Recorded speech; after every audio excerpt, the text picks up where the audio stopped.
Hai, salam Bapak Mama Saudara yang dikasihi Tuhan. Selamat bertemu dan bersuka cita kembali. Oleh kasih dan penyertaan daripada Tuhan, saya senantiasa berharap Bapak Mama Saudara semua dalam keadaan sehat walafiat dengan penuh rasa syukur kepada Tuhan. Pada hari ini, kita akan membaca serta merenungkan firman Tuhan yang terambil dari kitab 1 Tesalonika pasal 1 ayat 1 hingga ayatnya yang ke-10.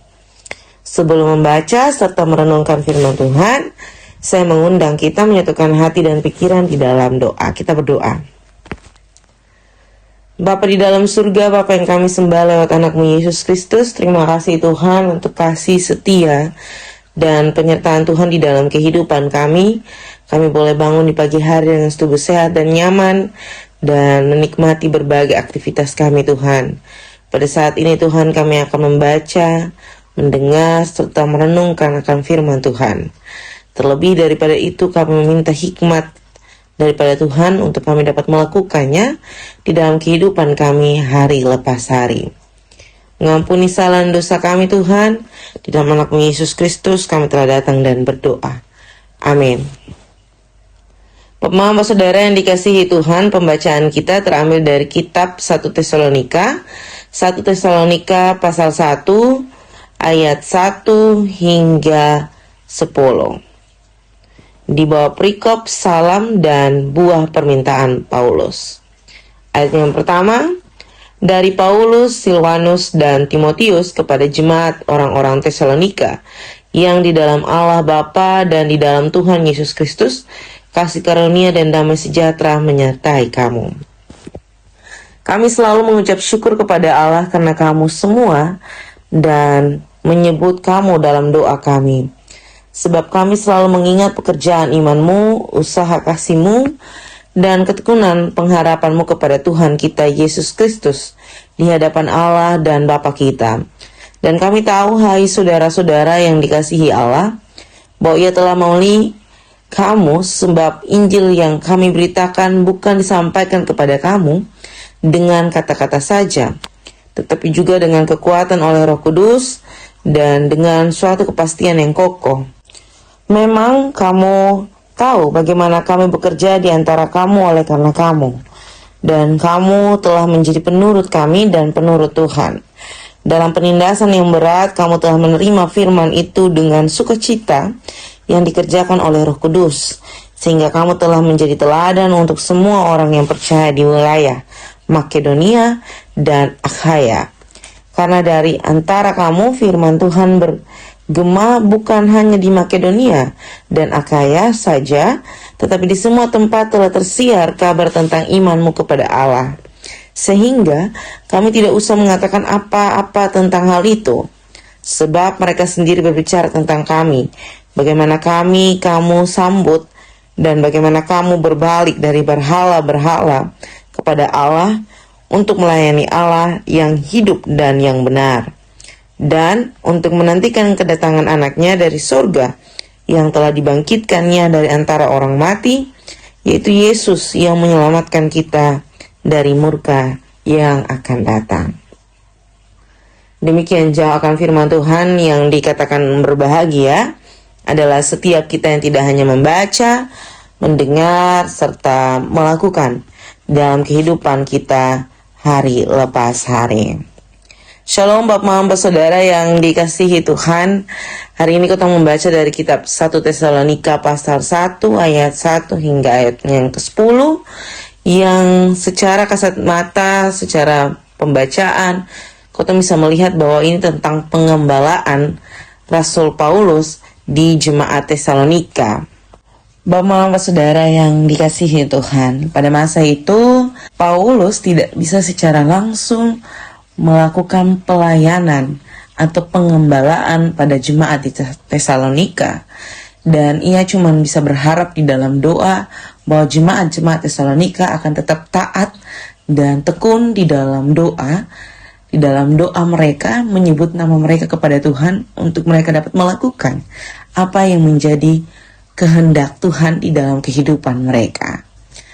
Dan isi pujian-pujian atau isi firman yang dibacakan kita pada pagi hari ini semua merupakan isi puji-pujian Paulus kepada Allah karena jemaat Tesalonika mampu melakukan apa yang dikehendaki Allah oleh perkenaan Roh Kudus. Dan puji-pujian yang Paulus naikkan juga ini merupakan suatu ungkapan syukur, suatu apresiasi yang diberikan kepada jemaat di Tesalonika. Karena apa? Karena bagi Paulus mereka sudah melakukan apa yang sudah seharusnya mereka lakukan, atau mereka sudah berusaha keluar dari zona nyaman mereka dengan penyembahan berhala. Dan di dalam pemberitaan ini menunjukkan betapa besarnya buah dari jemaat Tesalonika. Buah apakah itu? Buah yang menghalaukan mereka dari murka Allah. Bapak Mama Saudara yang dikasihi Tuhan, pengembalaan Paulus benar-benar terjadi melalui perkenaan Roh Kudus, Roh Allah yang ada di jemaat Tesalonika. Dan Paulus mengakui bahwa pekerjaan pengembalaan ini tidak dapat dia lakukan sendiri tanpa perkenaan Tuhan di dalam kehidupan dirinya dan kehidupan jemaat di Tesalonika. Dan apa yang dilakukan oleh jemaat Tesalonika juga merupakan pengembalaan bagi jemaat-jemaat yang ada di sekitarnya, yakni jemaat Makedonia dan jemaat Akhaya. Ini merupakan satu contoh pengembalaan yang terus terjadi, yang terus berjalan, bukan hanya untuk diri pribadi selepas pribadi, tetapi pengembalaan itu menjadi konsumsi bagi setiap orang. Bagi setiap orang yang ada di Ketemu sekitar. Bukan hanya setiap kotong yang hanya mendengarkan firman, tetapi apa yang kotong lakukan menjadi perwujud nyataan untuk orang lain dapat melakukan apa yang juga dikehendaki oleh Tuhan.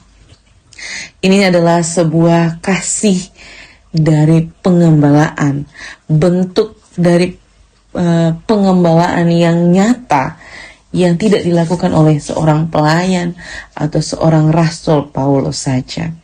Di dalam kehidupan kita yang saat ini, kita sebagai gereja-gereja yang hidup ini, kita tidak hanya mendengarkan firman atau pergi bergereja saja, tetapi kita dituntut untuk menjalankan pengembalaan itu di dalam kehidupan kita hari lepas hari.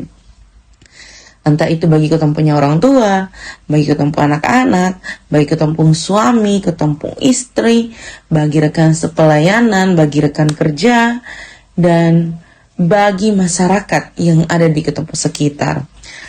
Melakukan pengembalaan itu bukan hanya soal kotong yang punya latar belakang teologis sebagai seorang pelayan, tetapi juga bagi setiap kita yang sudah mampu mengonsumsi firman Tuhan atau mampu mendengar firman Tuhan. Jadi seluruh jemaat diperkenankan oleh Tuhan dan dimampukan oleh Tuhan melalui Roh Kudus-Nya untuk menjalankan pengembalaan yang ada. Dengan terus mendoakan diri pribadi, melepas pribadi mereka, menyebut nama mereka di hadapan Tuhan, untuk dengan secara tulus, ikhlas menjalankan apa yang menjadi Injil Tuhan di dalam kehidupan kita. Biarlah segala sesuatu yang kotong lakukan di dalam Tuhan, yakni pengembalaan, dapat kotong terus budayakan di dalam ketepu kehidupan hari lepas hari. Selamat menjadi berkat dimanapun Bapak Mama Saudara semua berada. Selamat menjadi penggembala-penggembala Kristus di dalam kehidupan hari lepas hari. Amin untuk firman Tuhan. Untuk menutup perenungan pada saat ini, saya mengajak kita menyatukan hati dan pikiran kita di dalam doa, menurut doa yang diajarkan Tuhan kita kepada kita. Kita berdoa. Bapa kami yang di surga, dikuduskanlah namamu, datanglah kerajaanmu, jadilah kehendakmu di bumi seperti di surga. Berikanlah kami pada hari ini makanan kami yang secukupnya, dan ampunilah kami akan kesalahan kami, seperti kami juga mengampuni orang yang bersalah kepada kami. Dan janganlah membawa kami ke dalam pencobaan, tetapi lepaskanlah kami daripada yang jahat. karena Engkau yang punya kerajaan dan kuasa dan kemuliaan sampai selama-lamanya. Amin. Shalom Bapak Mama semua, sampai jumpa kembali. Tuhan mencukupkan Bapak Mama semua.